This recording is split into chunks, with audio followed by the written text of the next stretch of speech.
Casey here at home with Casey. Welcome to Tasty Tuesday. I'm excited because today is all about bruschetta. And I'll be making the classic bruschetta, a radish and arugula bruschetta, and a dessert bruschetta.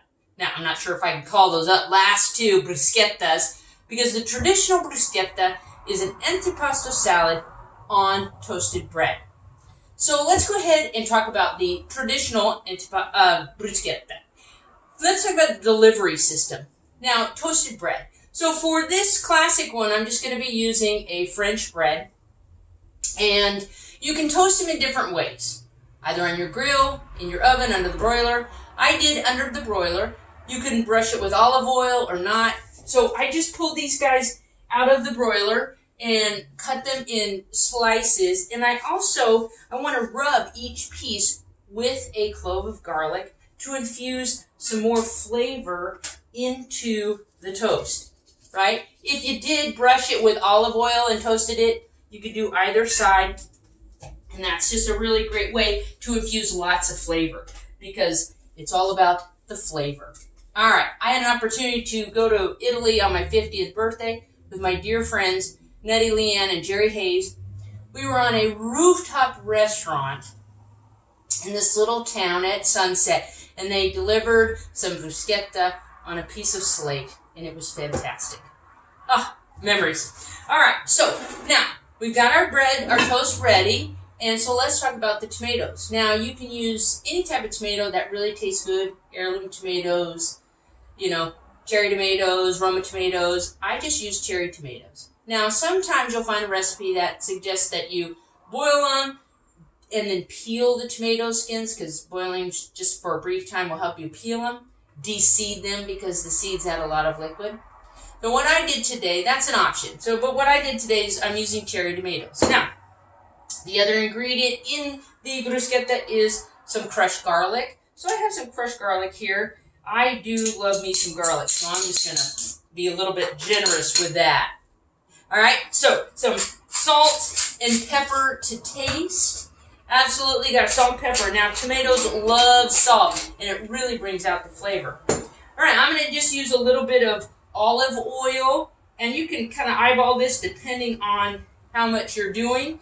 And I'm going to add a tish of balsamic, right? Because it gives you that sort of acid, and all balsamics are not created equal, but you don't want to get too much in there. Let's go ahead and stir that up.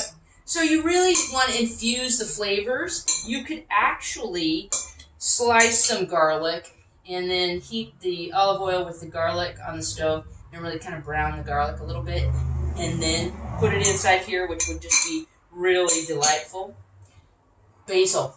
Yep, basil. That is a classic flavor, so I've chiffonaded some basil here. All right, that is delicious. Now I have my toast, so what I'm going to do is I'm going to take my bruschetta, I'm going to layer it on the toast, and in no time I have a beautiful appetizer, and then I'm going to top it with a little bit more basil, and there you have it. Isn't that beautiful? Here we have our classic bruschetta. Oh, it is so delicious. Again, an appetizer or a pre-meal or just a light meal on a summer day.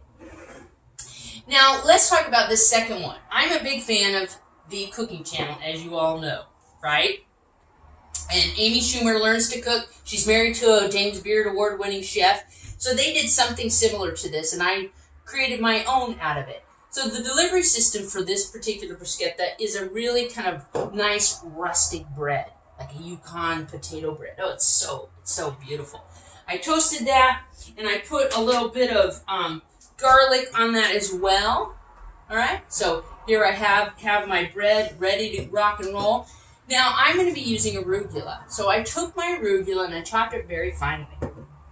Now, here we go. We're going to put some olive oil in there. Doesn't that seem like a lot of olive oil? I know, I was like, what? Shocked. But you know what? Olive oil and salt love each other. So here we go. Plenty of salt. I got that olive oil in there. I was surprised, But olive oil is one of those good fats. We need a lot of omegas to really help our body. Those those fat-soluble vitamins, but just help our body in general. It's good for brain health. So here I go. I have my arugula mixed with olive oil and salt. I'm going to put it on my rustic toasted bread. Here we go. And you can be generous with this because, I mean, this stuff tastes fantastic. And then I've taken radishes, finely chopped or thinly sliced is more like it. I'm going to dress my toast that's topped with this arugula and olive oil and salt. And there you have it. Is that not gorgeous? I know, right? Oh, my God. Oh, my Lord. All right. So there you have it. Now, I was thinking, well, what about a sweet bruschetta? Kind of. All right. So again, what's that delivery system going to be? And it's either pound cake or angel food cake. Now, angel food cake, what I did is I took it and I made slices and I toasted it in the oven. So it's lightly toasted on the outside, but it's going to be nice and moist and soft on the inside. Now, you say, what are you going to put on top of that? Some fresh strawberries. It is strawberry season, everyone. So that is going to be amazing. So what I did was I macerated the strawberries. So I cut them up, added some sugar, and what the sugar does is draws out the water, so you get this kind of a nice juice. So I'm going to just top this angel food cake with that. And what would make this even better, well, maybe some mint, which I don't have in these times, ice cream, whipped cream, but you know what I have is I have some balsamic, and it's a reduced, so it makes it nice and sweet. So this was 3/4 of a cup, and I reduced it down to 1/4 of a cup, so it's really concentrated that flavor. So what I'm going to do is just kind of drizzle a little over the top here, and there you have it. I can also put a little bit on my classic and give it a nice look. Oh my gosh. So there you have it. This beautiful dessert bruschetta. Oh my gosh. I hope you guys enjoyed this recipes. The classic bruschetta with tomato, garlic, olive oil on a beautiful French baguette. On a rustic piece of toast, I have my arugula and radish. And then for those with a sweet tooth, my strawberries on some angel food cake. Tell me what you're making at your house. I love it. Thank you for joining me. Hope this gives you some ideas of how you can make some nice, delicious snacks that are healthy, good for you. I am KC, at home with KC. This is Tasty Tuesday. We look forward to seeing you again soon. Stay well. Take care.